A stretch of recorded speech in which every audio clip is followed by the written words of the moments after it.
24 notes. So familiar to the ear. It's just not another tune. It's something that is uniquely American. Melodic, yet solemn in their simplicity.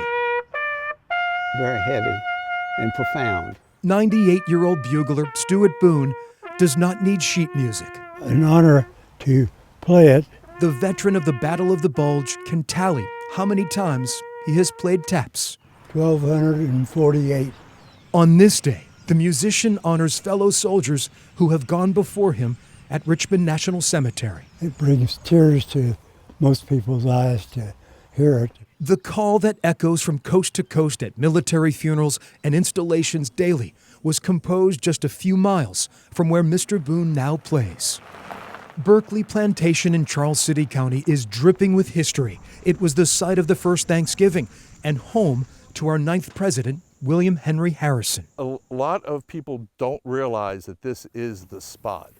The sprawling landmark sitting along the James River is also the birthplace of taps. The tune itself has become our national song of remembrance. In July of 1862, while the Civil War rages across Virginia, Union General Daniel Butterfield composes a new song to order lights out for his troops. So this is very historic ground, and the fact that taps, America's most famous bugle call, was born here is just so important. Yari Villanueva is considered America's preeminent taps historian.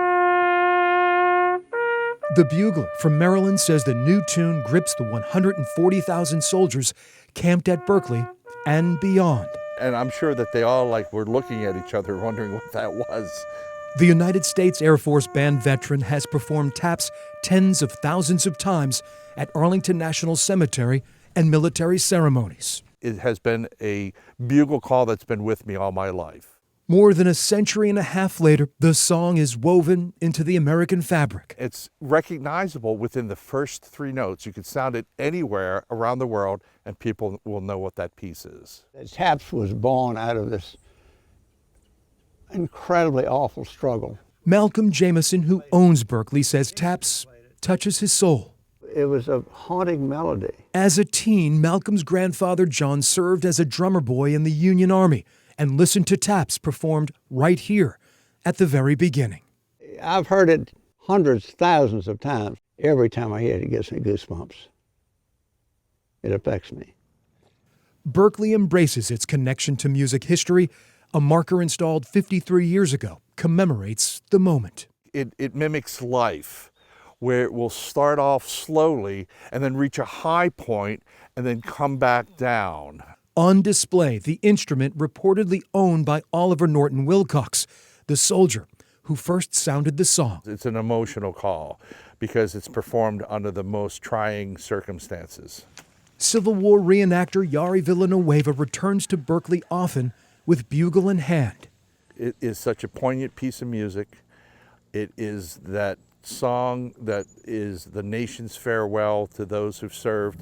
For Yari, playing where it all started can't be measured. It's a little eerie knowing that this is the birthplace of taps, but it's also an honor to be standing on this ground where the call was composed 160 years ago. The 24 notes of taps signal finality, a somber ending. But it is one tune that carries.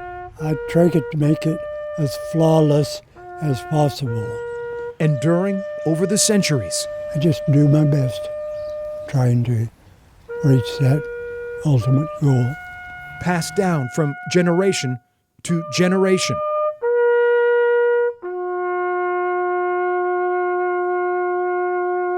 One soldier to another. They're hearing it. They may be in some unconscious level that we're not really aware of. They're listening and they're hearing it and they're appreciative.